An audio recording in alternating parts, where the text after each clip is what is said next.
David. Bu, kemana yuk? Ini aksi lain kemana yuk waktu dia? Pasar Indo. Pasar Indo kapan itu? Hari Rabu. Hari Rabu. Biasa jualan berarti ya? Iya. Jualan di rumah. Cerita kronologi nih. Terus? Ayo kan masuk deklarasi itu ada belok ini kan? Oh. Nah, itu depan gedung Serbaguna itu, ayo ini di sadapnya Jam berapa tuh? Jam berapa subuh? Subuh. Oh, terus? Nah, langsung dipotong kayak kayu gelam. Oh. Dari arah belakang apa depan? Samping Pelakunya umur berapa? Pelakunya umur berapa? orang dua. Pelaku orang dua ya? Kenal lah Bu? Tidak kenal. Pakai motor apa Bu? Vario. Aduh, rencana pelaku itu mau ngambil motor? Iya lah, nyapanya jauh posisinya tadi kan, tadi agak susah, pas ada orang tuh di belakang. Oh, ada lewat ya? Pas ada orang lewat, pelaku langsung kabur. Iya.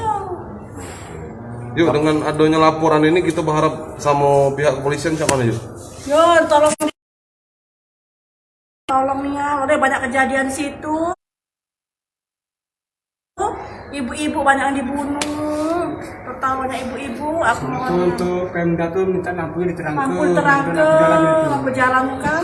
wali kota Bu, berarti ke situ. Ibu, mereka ngebuk ibu bagian apa? Berarti hampir jadi korban begal ibu Bu ya? Iya. Rencana. Itu rumah gelamnya kan. Rencana dia kan. David. Keterangan dari salah satu ibu-ibu yang jadi korban percobaan pembegalan di kawasan Jakabaring. Korbannya sudah melapor ke Polres Palembang. Itu awalnya ibu-ibu tadi hendak menuju ke Pasar Jakabaring, dia biasa jualan, dan sekarang waktu kejadian itu dia tiba-tiba dihadang oleh dua orang menggunakan kayu gelam.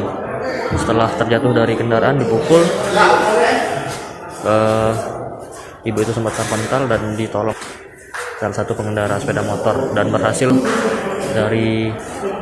lolos dari aksi percobaan pembegalan tersebut.